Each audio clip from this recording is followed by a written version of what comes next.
الحمد لله الذي جعل الشمس والقمر بحسبان والنجم والشجر يسجدان وفضل زمانا على زمان كما فضل مكانا على مكان وإنسانا على إنسان وأشهد أن لا إله إلا الله وحده لا شريك له ونشهد أن سيدنا وسندنا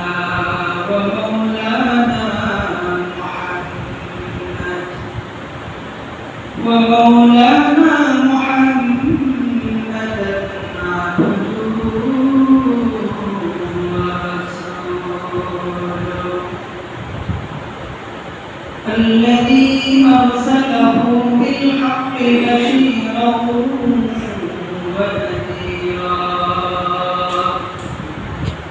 وداعيا إلى الله بإذنه وسراجا وقمرا منيرا أما بعد فقد قال الله تعالى في كلامه المجيد وفي فرقانه الحميد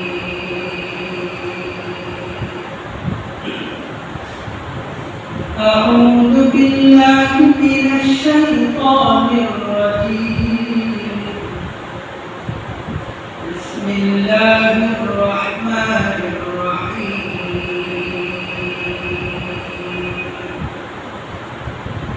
قل يا أيها الكافرون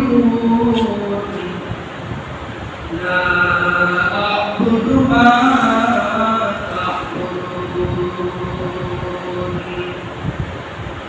ولا أنتم عابدون ما أعبد ولا أنا عابد ما عبدتم ولا أنتم عابدون ما أعبد لكم دينكم ولي دين.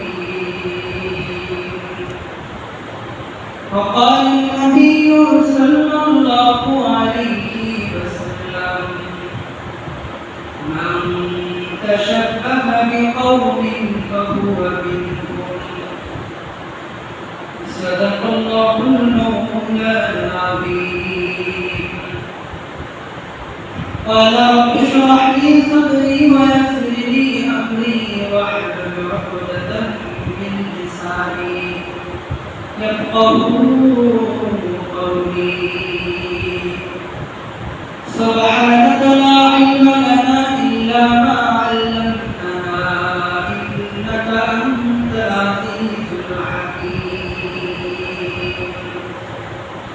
اللهم صل على سيدنا ونبينا وشفيعنا وحبيبنا ومولانا محمد صلى الله عليه وعلى آله وأصحابه أجمعين.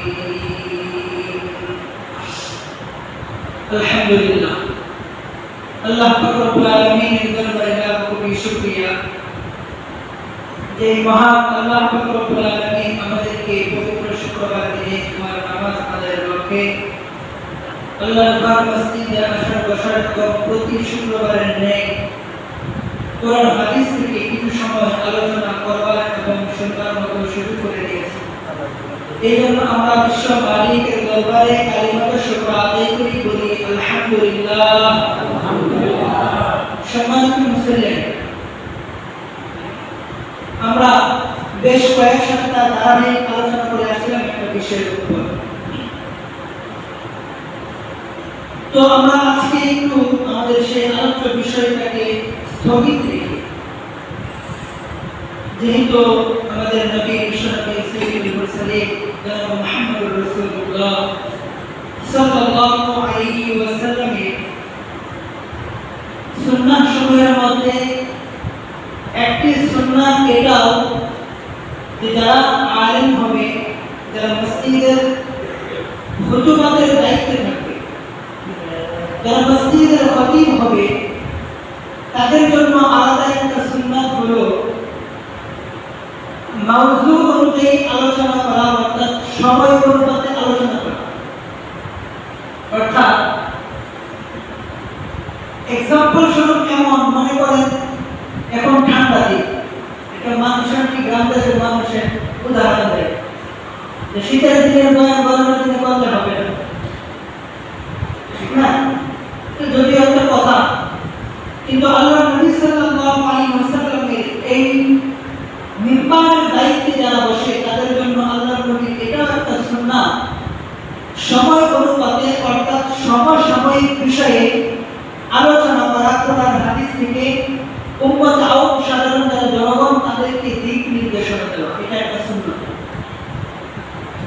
তো আমরা সেই সুবাদে সমসাময়িক একটি বিষয় নিয়ে আলোচনা করব। কোরআনে কারীমের সূরাতুল কাফিরুন একটি সূরা আছে, এক নম্বর সূরা। আমরা যারা গ্রাম্য মানুষ খুব বেশি কোরআনে কারীমের তিলাওয়াত জানি না, সূরাটা তেমন জানি না, তবে অধিকাংশ মানুষগুলো আমরা 4 গুণ মুখস্থ পারি। 4 গুণ পারি না? 4 গুণ। কোরআন শরীফে 4টি সূরা এমন আছে যে 4টি সূরা আল্লাহ তাআলা কুল দিয়ে শুরু করেছেন। যেমন কুল ইয়া আইয়ুহাল কাফিরুন, কুল হুয়াল্লাহু আহাদ, কুল আউযু বিরাব্বিল ফালাক, কুল আউযু বিরাব্বিন নাস। কুল দিয়ে কোরআনে আরো অনেক আয়াত আছে, কিন্তু সূরা নাই, সূরা 4টি। এজন্য এগুলোকে 4 গুণ বলা হয়, অনেক ফজিলত আছে। তো আমরা এই 4 কুলের একটি কুল, কুল ইয়া আইয়ুহাল কাফিরুন, এই সূরাটাকে সামনে রেখে 2টা বিষয়ের উপরে আলোচনা করব। 2টা বিষয়ের উপর। 1 নম্বর বিষয় হলো আমরা আরবি গণনা অনুযায়ী যে মাসটি অতিবাহিত করতেছি, এই মাসটির নাম হলো রবিউল আউয়াল মাস। কি মাস? সবাই বলেন রবিউল আউয়াল। রবিউল আউয়াল মাস। আরবি মাসসমূহের মধ্যে এই মাসের বিশেষ কিছু বৈশিষ্ট্য আছে, আপনারা জেনে থাকবেন। এই যে রবিউল আউয়াল মাস, এই মাসটা বিশ্ববাসীকে অন্ধকার থেকে আলোর মুখ দেখিয়েছিল এই রবিউল আউয়াল মাস। অর্থাৎ আপনারা আর আমার যে প্রাণের নবী, হৃদয় স্পন্দন বিশ্ব নবী জনাব মুহাম্মদুর রাসূলুল্লাহ সাল্লাল্লাহু আলাইহি ওয়াসাল্লাম, এই মহামানবকে আল্লাহ তাআলা দুনিয়ায় পাঠিয়েছিলেন এই রবিউল আউয়াল মাসে। কোন মাসে? রবিউল আউয়াল। আমাদের নবীজির জন্ম কোন মাসে? রবিউল আউয়াল। সবাই বলেন রবিউল আউয়াল। এখন জিজ্ঞেস করে যেন বলতে পারে। মুসলমানের তো হালত মাঝে মাঝে খুব কষ্ট হয়। কিছুদিন আগে মাহফিল হঠাৎ আলোচনার ফাঁকে জিজ্ঞেস করছিলাম আমাদের নবীজির নাম কি, মাঝখান থেকে একদম হাস করে কাজী নজরুল ইসলাম।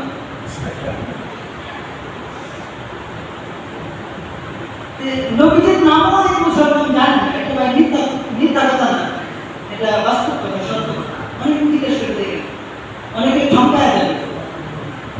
কয়েকদিন আগে, এদিকে তাকান, কয়েকদিন আগে বাংলাদেশের এক জায়গায়, বিশেষ এক জায়গায় এক মাজারে এক যুবক মাজারে ঢুকছে।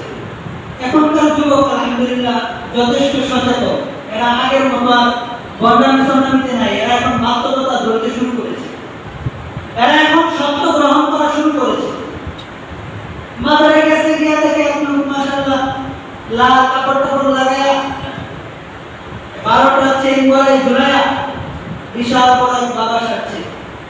সাজার পরে হাতের মধ্যে এক সরা নিচে লাঠি নিয়ে জিজ্ঞেস করতেছে, ওই যুবক মোবাইল চালু করে জিজ্ঞেস করতেছে, মুরব্বী আপনার হাতে এটা কি? লাঠি মাথায় দিলে না এরকম এটা কি? এটা পাঁচজন নাকি? পাঁচ পাত্তর। আচ্ছা, পাঁচ পাত্তর মানে কি? তো বলতেছে, এটা আমার নবী, এটা ফাতেমা, এটা আলী, এটা হাসান, এটা হুসাইন, এই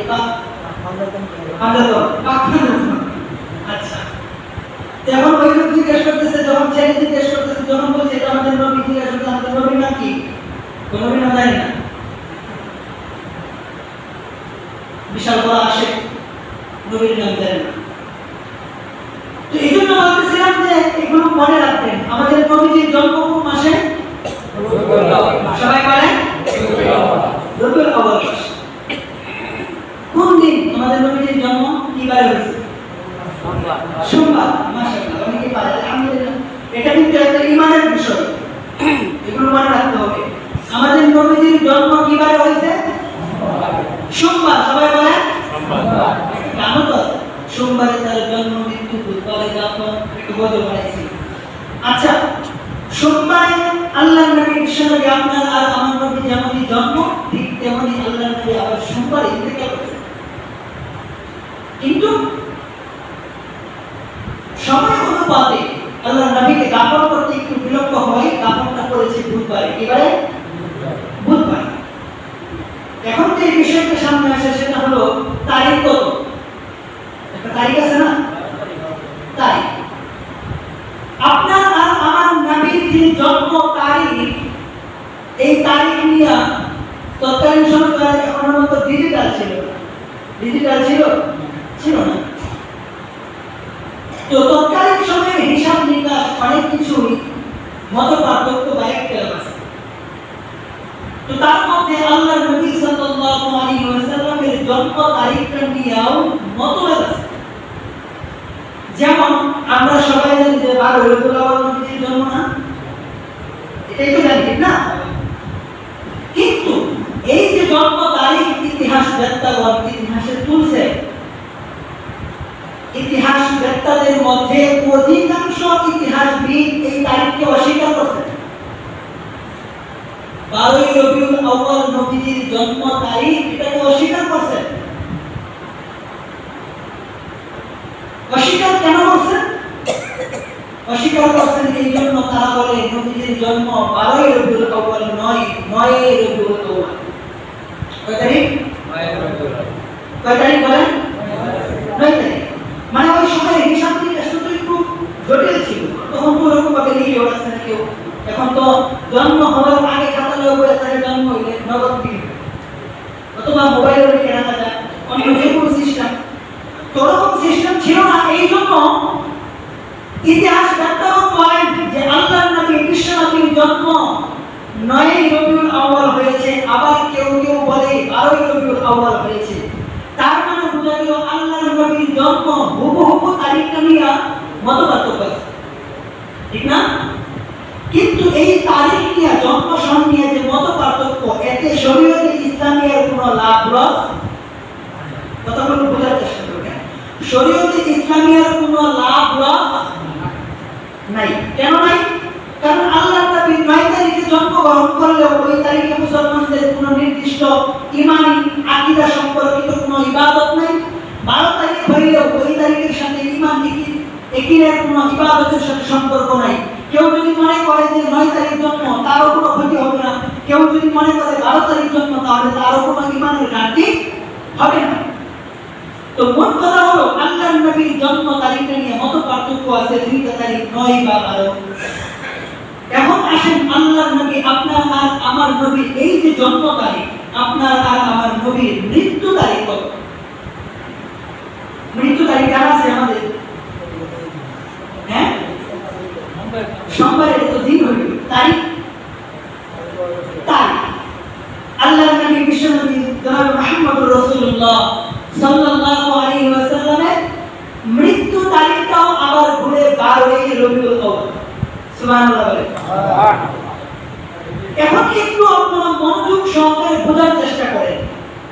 আল্লাহর নবী জনাবে মুহাম্মদুর রাসূলুল্লাহ সাল্লাল্লাহু আলাইহি ওয়াসাল্লামের জন্ম তারিখ নিয়ে মতভেদ থাকলেও মৃত্যু তারিখ নিয়ে কারো কোনো মতভেদ নাই। 12ই রবিউল আউয়াল ইন্তেকাল করছেন, সমস্ত ইতিহাসবিদদের কথা, সমস্ত ইতিহাসবিদরা একই কথা বলেন, আল্লাহর নবী 12ই রবিউল আউয়াল ইন্তেকাল করছেন। এখন জন্ম তারিখ নিয়ে একটু কথা বলি, সেটা হলো 9 তারিখ 12 তারিখ দুইটা তারিখ না। এখন যেহেতু আমাদের দেশে 12 তারিখ প্রসিদ্ধ আছে, তাই আমরা 9 তারিখটা আপাতত বাদ দিয়ে দিই, নাকি বল? ঠিক না? আপাতত 9 তারিখটা আমরা বাদ দিয়ে দিই। তাহলে বোঝা গেল কি 12ই রবিউল আউয়াল নবীজির জন্ম, আবার 12ই রবিউল আউয়াল নবীজির মৃত্যু। এই বাবাজি ভালো করে বুঝবেন, এই যে আল্লাহর নবী আপনার আর আমার নবী 12ই রবিউল আউয়াল জন্ম, আবার 12ই রবিউল আউয়াল মৃত্যু। মনোযোগ আকর্ষণ করছি, বোঝার চেষ্টা করবেন, আপনাদের থেকে আমি উত্তর দিব। আপনার আর আমার বাবা যদি একই তারিখে জন্মগ্রহণ করে আবার একই তারিখে মৃত্যুবরণ করে, বুঝতেছেন কথা? বোঝার চেষ্টা করবেন। আপনার আমার বাবা যদি একই তারিখে জন্মগ্রহণ করে আবার একই তারিখে মৃত্যুবরণ করে, আপনি সন্তান হিসাবে আপনার বাবার কোন তারিখটাকে স্মরণ রাখবেন? মৃত্যুবার্ষিকী।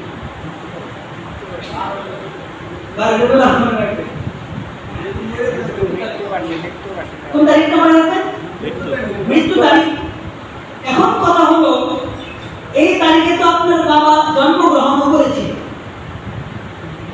এখন আপনি আপনার বাবার জন্মের তারিখটাকে বাদ দিয়ে মৃত্যুর তারিখটা কেন মনে রাখবেন? প্রশ্ন না? একটা প্রশ্ন না? কথা কি বোঝা যাচ্ছে না ভাই? বোঝা যাচ্ছে কথা? না বুঝতে তো কিছুই বুঝবেন না। আপনার আমার বাবা যদি একই তারিখে জন্মগ্রহণ করে আবার একই তারিখে মৃত্যুবরণ করে, এটা স্বাভাবিক, এটাই স্বাভাবিক।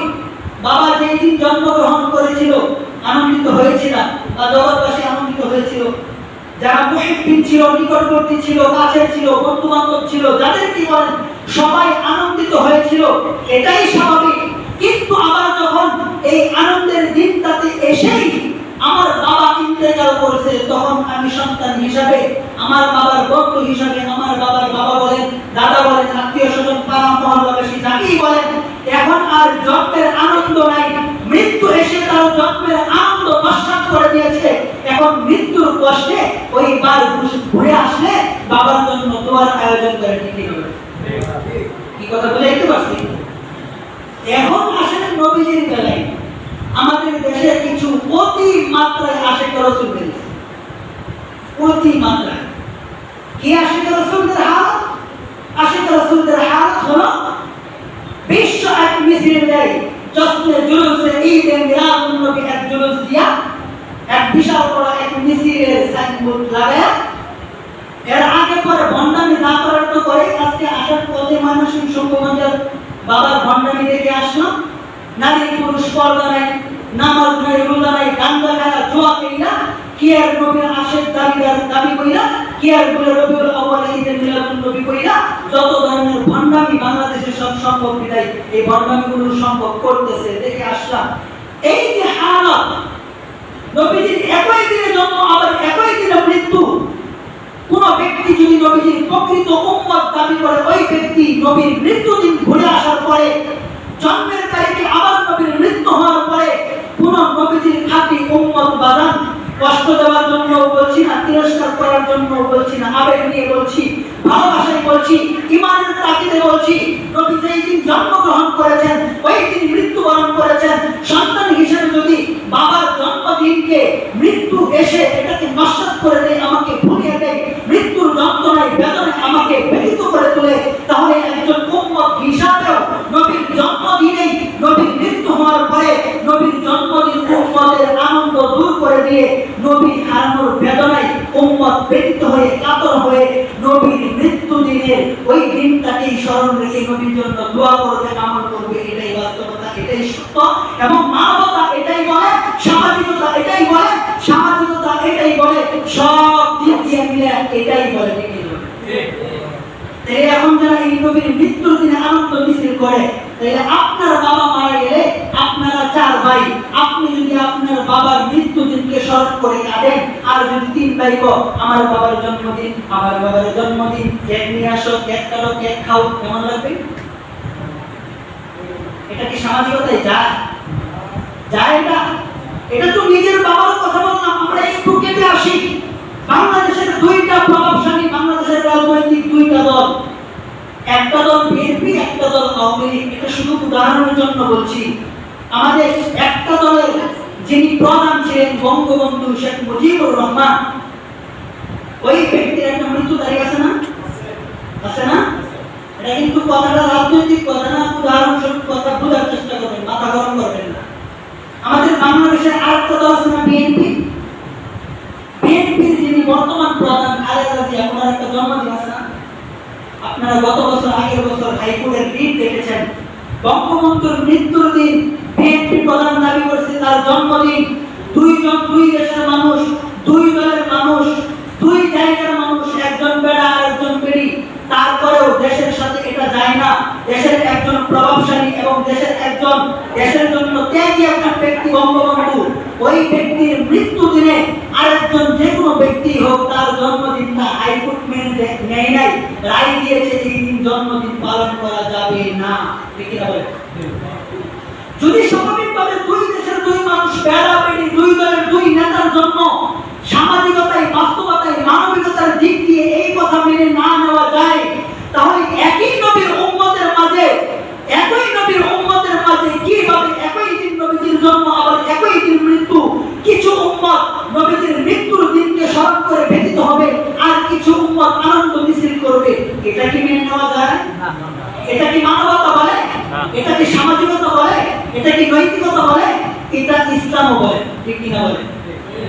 তাহলে বোঝা গেল নবীজির এই জন্ম তারিখকে উসিলা বানিয়ে আপনি যদি মন করামতে এবং বাহাদুরি করে শক্তি দেখিয়ে আর আপনার ঘরের রক পেয়ারা দেখিয়ে আপনি কিছু করেন, তাতে ইসলামেরও কিচ্ছু যায় আসে না, আর এক মুমিনেরও কিচ্ছু যায় আসে না।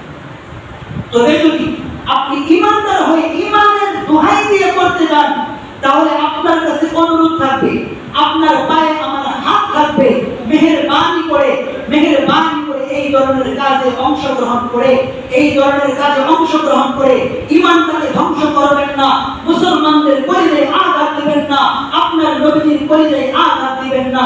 মেহেরবানি করে ঈমানের দোহাই দিয়ে বললাম, এই ধরনের জশ্নে জুলুসে, ঈদে মিলাদুন নবীর কোন ধরনের উরস মুরসে যাবেন না। ঠিক আছে ইনশাআল্লাহ?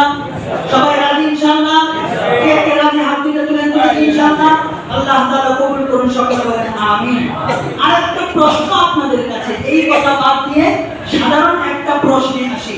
আপনারা আউম মুসলমান, সাধারণ মুসলমান, ইসলাম সম্পর্কে এত কিছু জানেন না, তবে আপনাদের একটা কমন প্রশ্ন করি, এটা জানার জন্য কোরআন হাদিসও জানার দরকার নাই। আপনারা আমাকে উত্তর দিয়ে বলেন তো, ইসলামের জন্মদিন পালন করা যায় আছে? সবাই বলেন আরো জোরে বলেন না। ঠিক আছে, কোরআন হাদিসের এলেম লাগে না, আলেম হওয়া লাগে না, এই মাসলা সবার জানা আছে না? জন্মদিন পালন করা যায় আছে? তাহলে নবীজির জন্মদিন পালন করি। আপনারা বলতে পারছেন, আমি কিন্তু বলতে দেখেন, আরে ভাই এটা ইসলাম। আমার জন্মদিন পালন করতে গিয়ে আমি সুফি সাহেব, আমি ইমাম সাহেব, আমি একজন আলেম, একজন জন্মদিনের দাওয়াত দিলে বলি ওই জন্মদিন পালন করা যায় আছে। আবার আমি গিয়ে ঈদে মিলাদুন নবীর দোহাই দিয়া জশ্নে জুলুসে ঈদ মিলাদুন নবী, এটার অর্থই তো জন্মদিন। আমি যে তার জন্য বললাম গিয়া বললাম, বুঝে না কেন? বুঝে না? বলে যারা এগুলো আবিষ্কার করছে, জশ্নে জুলুসে ঈদে মিলাদুন নবী ফার্সি আর আরবি একত্রিত করে মিলায়া দিয়া বানাইছে জন্মদিন, হ্যাপি বার্থডে টু ইউ। মুসলমান তো বুঝে না। আবার ইদানিং বর্ণনা শুরু করছে, আগে প্রথম দিয়েছি, এখন কেক কাইনা নবীর জন্মদিনে কেক কাটা কেক না। এজন্য আপনাদের কাছে অনুরোধ থাকবে, এই ধরনের কোন কার্যকলাপে অংশগ্রহণ করা শুধু যাবে না, এটা একইও রাখা যাবে না, একই রাখলেও ইমানের ক্ষতি হবে। মুহতারাম হাজিরিন, এই যে দুইটা বিষয় আজকে আলোচনার কথা, একটা বিষয় ক্লিয়ার করলাম, ঈদে মিলাদুন নবী বলতে কোনো বিষয় নাই এবং ইসলামের জন্মদিন পালন নাই। এবং আরেকটা কথা হলো তারিখ হলে কোন বুদ্ধিমান ব্যক্তির জন্য মৃত্যুর দিনকে ভুলে গিয়ে জন্মদিন পালন করা এটা মানবিকতায় যায় না। অতএব নবীর মৃত্যুর তারিখটাকে স্মরণ রেখে নবীর জন্য কালো দোয়া করো। নবী শিখাইছেন আমার জন্মদিন ছিল সোমবার, ইয়া রাসূলুল্লাহ আপনার জন্মদিন সোমবার, আপনি সোমবার আসলে কি করেন? আল্লাহর নবী বলছেন আমার জন্ম তারিখ ঘুরে আসলে আমি সোমবারের দিন রোজা রেখে দেই, তোমরা আমার উম্মত, তোমরা রোজা রাখো, কুরবানি করার সওয়াব পাবে। তাই যদি নবীর ভালোবাসায় কিছু করতে হয় সোমবার রোজা রাখবেন, ঠিক আছে ইনশাআল্লাহ। আল্লাহ তৌফিক দান করুন, সকলে বলেন আমিন। মোহতারাম হাজির, আরেকটা বিষয় নিয়ে কথা বলতে